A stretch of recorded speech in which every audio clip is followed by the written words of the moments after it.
नमस्कार, मैं Gauri Shankar Pareek, creative team YouTube channel पर आपका हार्दिक अभिनंदन स्वागत। इससे पहले मैं मेरे 3 कंप्यूटर क्लासेस से रिलेटेड वीडियो अपलोड कर चुका हूं। पहला जो वीडियो था वो हमारा कंप्यूटर क्लासेस से संबंधित था। दूसरा और तीसरा RSCAT और हमारी जो ये यूट्यूब चैनल की जो क्लासेस चल रही हैं उससे इन्फॉर्मेशन से संबंधित है। मैं आपसे रिक्वेस्ट करूंगा कि आप मेरा 2 नंबर और 3 नंबर वीडियो को ज़रूर देखें, क्योंकि 2 नंबर वीडियो के अंदर आप घर बैठे RSCAT जैसा कोर्स कर सकते हैं और 3 नंबर वीडियो के अंदर पूरा का पूरा प्रोसेस से संबंधित इन्फॉर्मेशन जो बताई गई है। इस यूट्यूब चैनल पे जितनी भी हमारी बातें होंगी, जितना भी हम कोर्स कंटेंट करेंगे, उस कंटेंट्स को निरंतर आप सुनेंगे, निरंतर आप कोर्स करेंगे तो आपको क्या मिलने वाला है वो चीज़ भी इसमें बताई गई है। तो हम आज की क्लास को आगे बढ़ाते हैं, यानी second day of computer classes का अंदर आपका वेलकम। अभी इनपुट डिवाइस के बारे में हम बात करेंगे, कंप्यूटर के इनपुट डिवाइस। वैसे मैंने चर्चा की थी, इनपुट का मतलब होता है निवेश करवाना, सूचना को कंप्यूटर के अंदर निर्गम करवाना। आप जो भी डाटा होते हैं, जो भी आंकड़े होते हैं, आपके पास कच्चे आंकड़े होते हैं, वो कंप्यूटर तक पहुंचाते हो। आपके जैसे किसी का नाम होता है, किसी की कोई संख्या होती है, उम्र होती है, रोल नंबर होता है, या किस बैंक में आप जाते हो तो आप अकाउंट नंबर बताते हो, आप राशि जो जमा करवाते हो वो होती है। ये इस तरीके क्या होते हैं, डाटा होते हैं। वो डाटा हम कंप्यूटर के अंदर पहुंचाते हैं। उन डाटा को पहुंचाने के माध्यम बहुत सारे होते हैं। जैसे आप कई बार बैंक के अंदर तो नहीं गए, लेकिन ATM में गए हो। ATM में जाके क्या करते हो, आपका ATM डालते हो, पिन नंबर डालते हो। पिन नंबर डालते हो तो वहाँ कीपैड बना होता है। तो ATM भी अपने आप में एक इनपुट डिवाइस होता है। ATM का नाम बहुत सारे लोग जानते हैं, ऑटो टेलर मशीन होता है। तो यानी कहने का मतलब ये सारे इनपुट डिवाइस हैं। हम मुख्य रूप से कंप्यूटर की जो इनपुट डिवाइस हैं उनकी चर्चा करेंगे, जो कंप्यूटर में सूचना निवेश करवाने का काम करवाते हैं। तो सबसे महत्वपूर्ण जो कंप्यूटर का डिवाइस होता है उसको बोलते हैं कीबोर्ड। आजकल ऐसा कोई नहीं होगा जिसने कीबोर्ड को नहीं देखा होगा। छोटे बच्चे भी होते हैं वो कीबोर्ड देख लेते हैं, क्योंकि मोबाइल के अंदर भी देख लेते हैं, एंड स्कूलों के अंदर भी आजकल 5वीं 6वीं 7वीं क्लास के अंदर भी कंप्यूटर प्रशिक्षण दिया जाता है। तो कीबोर्ड कंप्यूटर का एक मुख्य पहला जो डिवाइस होता है वो कीबोर्ड होता है। उसके बाद माउस है, फिर उसके बाद जॉयस्टिक है, फिर ट्रैक बॉल है, फिर लाइट पेन है, फिर टच स्क्रीन है, फिर डिजिटल कैमरा है, स्कैनर है, डिजिटल टैबलेट जो आप जनरली यूज़ करते हैं वो बारकोड रीडर है, OMR ऑप्टिकल मार्क रीडर है, ऑप्टिकल करेक्टर रीडर है, and ink magnetic ink character reader है, and ATM auto teller machines है। तो सबसे पहले हम कीबोर्ड की बात करते हैं। कीबोर्ड जो सामान्यतः जो हमारे कीबोर्ड होते हैं वो आयताकार के होते हैं। आपको कीबोर्ड तो मैं जनरली आपको दिखा सकता हूँ। बेसिकली ये वाला कीबोर्ड होता है, इसको कीबोर्ड बोलते हैं। ये इस तरीके का कीबोर्ड होता है। इस कीबोर्ड के अंदर जो आप अभी देख रहे हैं यहाँ पे आपको दिख जाएगा, जो ऊपर की जो की होती हैं F1 से लेके F12 तक, इन कीज़ को फंक्शन कीज बोलते हैं। F1 से लेके F12 तक की होती हैं उनको फंक्शन कीज बोलते हैं। देन A से लेके Z तक होती हैं उनको अल्फ़ा न्यूमेरिक की बोलते हैं। A से लेके ये ABCDFZ लिखे होते हैं उनको अल्फ़ा न्यूमेरिक की बोलते हैं। यहाँ पे 1 से लेके 0 तक जो लिखी होती हैं उनको न्यूमेरिक कीज बोलते हैं। देन कुछ कंट्रोल ऑल्ट शिफ्ट ये इस तरीके की होती हैं उनको स्पेशल कीज बोलते हैं। और जो ये एरो कीज होती है लेफ्ट हैंड, इनको कर्सर कीज बोलते हैं। तो अल्फ़ा न्यूमेरिक कीज जो आपकी अल्फ़ाबेट्स की होती हैं वो A to Z ये सारी कीज कीबोर्ड के फंक्शन कीज होती हैं। ये की 6 प्रकार की आपको मैंने की बताई है। जो इनमें जो विशिष्ट की हैं उनकी हम बात करते हैं। यानी विशिष्ट उद्देश्य कीज कौन सी होती है, जैसे प्रिंट स्क्रीन का बटन होता है, इधर होते हैं ये प्रिंट स्क्रीन होता है। पॉज स्क्रीन को रोकने का काम होता है। आजकल जो एडवांस कीबोर्ड आते हैं उसमें मोड का भी बटन आता है, इंसर्ट का बटन होता है, बीच में कोई अक्षर सेट करवाने के लिए होम का बटन होता है, पेज अप का बटन होता है, डिलीट का बटन होता है, एंड का बटन होता है, पेज डाउन का बटन होता है। 3 की जो मॉडिफायर कुंजीज जिनको बोलते हैं या कॉम्बिनेशन कीज भी कह सकते हैं, जो सिंगल उनका कोई काम नहीं होता, जैसे शिफ्ट है, कंट्रोल है, ऑल्ट है। ये 3 की अकेली अपने आप में कोई काम नहीं करती, इनका किसी दूसरी की के साथ काम करते हैं। जैसे आपने कभी फाइल कोई टेक्स्ट को कट करते हैं तो कंट्रोल X करते हैं, किसी सेलेक्ट करते हैं तो कंट्रोल A करते हैं, मेनू को एक्टिवेट करना होता है तो ऑल्ट F दबाते हैं। इस तरीके से आप एक्टिवेट करते हैं। जो ये वाली की आपको दिखाई दे रही हैं ये अप एंड डाउन एरो 4 की होती हैं। एरो की इनको बोलते हैं। इनको कर्सर की भी बोल सकते हैं, एरो की भी बोल सकते हैं। कीबोर्ड के प्रकार जो सामान्यतः 3 तरीके के कीबोर्ड्स होते हैं। सामान्यतः 3 प्रकार के कीबोर्ड्स होते हैं। एक तो साधारण जो नॉर्मल कीबोर्ड होते ही होते हैं, एक वायरलेस कीबोर्ड होते हैं। एक क्या होते हैं? Wireless keyboard. वायरलेस कीबोर्ड के अंदर क्या होता है, जिसमें आपका वायर नहीं होता। और तीसरा होता है ऑर्गेनिक कीबोर्ड। ठीक है, तो 3 तरीके के कीबोर्ड होते हैं। साधारण कीबोर्ड जो आप नॉर्मली जो कंप्यूटर्स के साथ देखते हो, बिना तार वाले देखते हो। ऑर्गेनिक कीबोर्ड के अंदर जो बड़ा पियानो टाइप का मल्टीमीडिया कीबोर्ड होता है, वो ऑर्गेनिक कीबोर्ड की कैटेगरी में आता है। उसके बाद नेक्स्ट जो इनपुट डिवाइस के अंदर आता है उसको बोलते हैं माउस। माउस इस तरीके का होता है, जो ये इसके लेफ्ट और राइट में 2 बटन होते हैं। ये लेज़र जो लाइट जल रही है, इसको इस लेज़र लाइट होती है। तो इस तरीके का जो कीबोर्ड ये होता है, इसको बोलते हैं माउस। माउस का सामान्यतः ग्राफिकल यूजर इंटरफेस में काम किया जाता है। यानी हमारे कंप्यूटर के अंदर आजकल तो हम जनरली ग्राफिकल यूजर इंटरफेस का ही प्रयोग करते हैं। एक टाइम होता था, उस समय यूजर इंटरफेस का युग था, तब कैरेक्टर यूजर इंटरफेस का, जब कंप्यूटर को अक्षरों के रूप में डाटा निर्देश दिए जाते थे। अब ग्राफिकल टाइप के डाटा इनपुट करवाए जाते हैं कंप्यूटर को, तो इसको ग्राफिकल यूजर इंटरफेस बोला जाता है। तो माउस के अंदर जो कार्य होते हैं, उनको टेक्निकल जो वर्ड होते हैं उनकी मैं आपको बता दूं। मैं आपको पूरा का पूरा इस वीडियो को आप देखें। अंत में मैं आपको एक प्रश्न पूछूंगा, मैंने आपको बताया था। आप अपना मेरे व्हाट्सएप नंबर मेरे सेकंड वीडियो के अंदर पूरा मैंने डिस्क्रिप्शन दिया हुआ है, पूरा का पूरा बताया हुआ है। उस वीडियो को ध्यान से सुने, किस काम आएगा वो उत्तर देना। और इसमें से मैं आपको प्रश्न पूछूंगा, उस प्रश्न का उत्तर देंगे तो हमारे जो यहाँ पे जो कंपटीशन प्रतियोगिता है उसका हिस्सा बन सकते हैं। तो माउस के टेक्निकल वर्ड्स की बात करूं तो एक क्लिकिंग है, यानी आप एक बार बटन को दबाते हैं तो उसको क्लिकिंग कहते हैं, 2 बार दबाते हैं उसको डबल क्लिकिंग कहते हैं। दायां बटन दबाते हैं तो राइट क्लिक कहते हैं, और बायां बटन दबाते हैं तो लेफ्ट क्लिकिंग कहते हैं। और आप किसी चीज़ को पकड़ के माउस दबा के उसको खींचते हैं, वो साथ में चलती है, उसको ड्रैगिंग कहते हैं। और बीच का जो बटन होता है, गोल जो सर्किल टाइप का होता है, जिस व्हील पहिया जैसा होता है, उसको व्हील स्क्रॉल बटन कहते हैं। तो ये माउस के 5 तरीके के जो बटन होते हैं वो होता है। माउस के सामान्यतः 3 प्रकार के माउस होते हैं। मैकेनिकल माउस होता है, प्रकाशीय माउस होता है, और तार रहित माउस होता है। तो मैकेनिकल माउस आपको कम मिलता है, एंड प्रकाश रहित ऑप्टिकल माउस मैंने दिखाया था।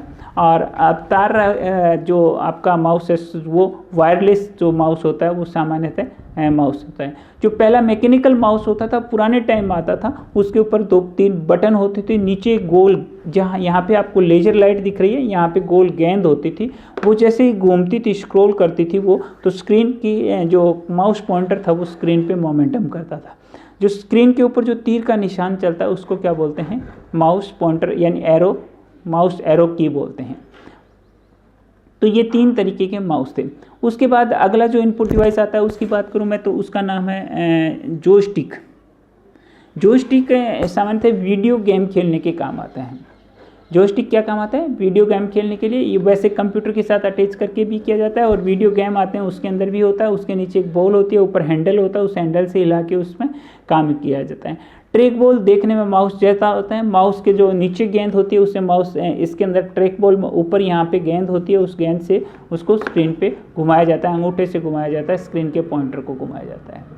लाइट पेन एक USB, आपने आजकल तो सब मोबाइल्स के अंदर चार्जर में लगता है USB, और जो एक लैंडलाइन टेलीफोन का एक राउंडेड तार आता था, उस तरीके का तार और एक पेन के साथ जुड़ा रहता है। पेन सामान्य तो अपना पेन होता है, इस तरीके के पेन के साथ वायर जुड़ा रहता है, और उसमें तो आप उस पेन से जो भी लिखते हो वो स्क्रीन पे लिखा जाता है, वैसा का वैसा। कई बार आप देखते हैं कोई चीज़ के सर्किल करके कंप्यूटर की स्क्रीन पे दिखाया जाता है, आप स्क्रीन पे वो देखते हैं, तो वो उस लाइट पेन के द्वारा किया जाता है। जैसी आकृति आप बनाते हो, यानी आप जिस तरीके की पॉइंटिंग करते हो वो काम आता है। फिर आता है टच स्क्रीन। टच स्क्रीन आपका मोबाइल है, बैंकों में जाते हो ATM है, एंड रेलवे स्टेशन पे जाते हो कंप्यूटर मिल जाता है टच स्क्रीन का। तो यानी आप किसी चीज़ को टच करते हो, स्क्रीन को टच करते हो, जैसे मैं मोबाइल की स्क्रीन को टच करता हूँ तो वो टच हो जाती है, उसको टच स्क्रीन बोलते हैं। नेक्स्ट आता है बार कोड। बार कोड का मतलब होता है बार कोड रीडर, BCR भी आपने बहुत जगह देखा होगा।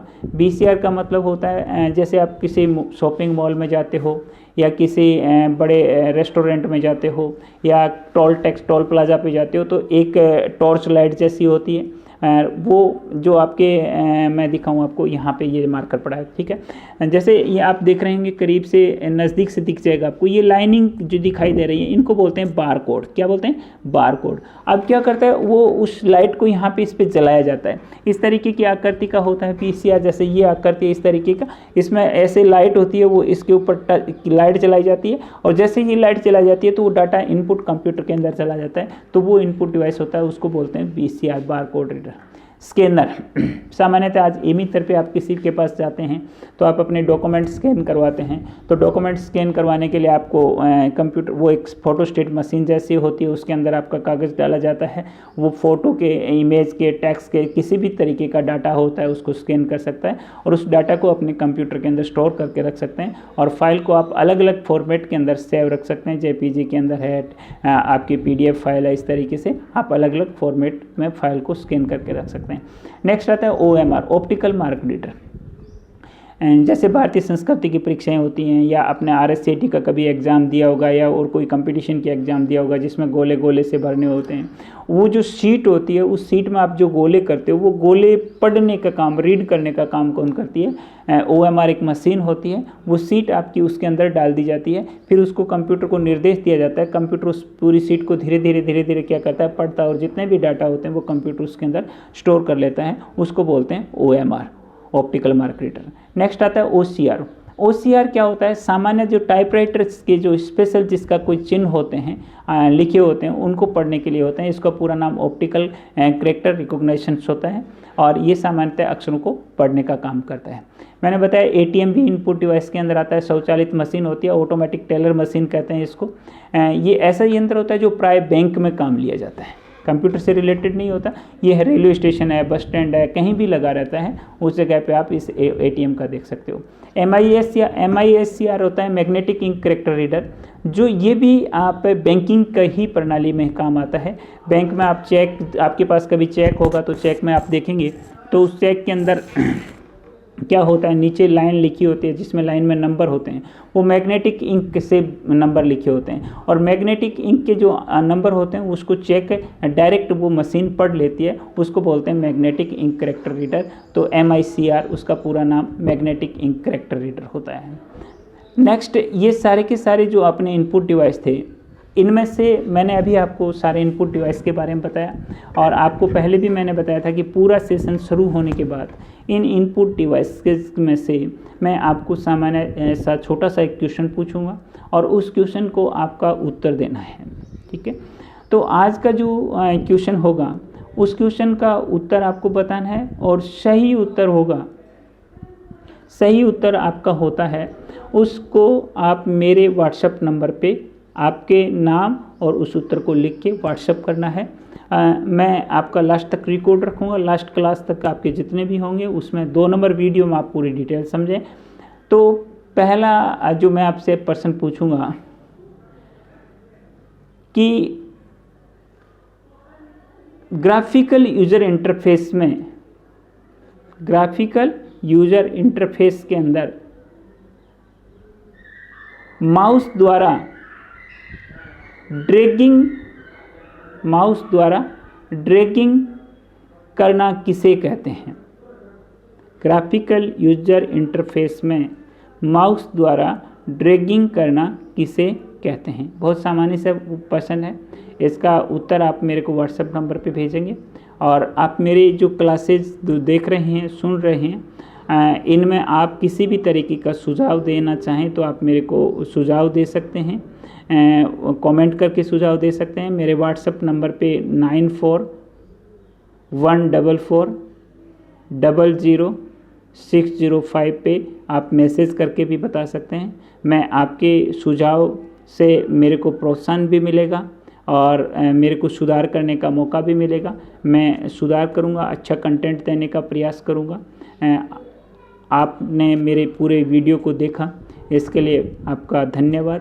और अगला वीडियो मैं लेके आ रहा हूँ आउटपुट डिवाइस के ऊपर। ये पूरा सेशन अगर आपका अच्छा लगता है, अगर आप ये कहेंगे कि एक एक कीबोर्ड का एक वीडियो पूरा कंप्लीट हो सकता है, माउस का एक वीडियो पूरा हो सकता है। अगर आप पूरा देखना चाहते हैं तो वैसे भी कमेंट करें, इनके डिस्क्रिप्शंस में कर सकते हैं आप पूरा का पूरा, लेकिन अभी हम लाइटली करेंगे क्योंकि हमें सबसे इम्पॉर्टेंट जो हमारा जो पार्ट आने वाला है वो माइक्रोसॉफ्ट एक्सेल होता है। और 20 साल की मेरे को माइक्रोसॉफ्ट एक्सेल पे बहुत अच्छी पकड़ है मार्केट में। जिसको अगर किसी को माइक्रोसॉफ्ट एक्सेल आता है तो 15 से 20 हज़ार रुपये का आदमी कम से कम वो होता है।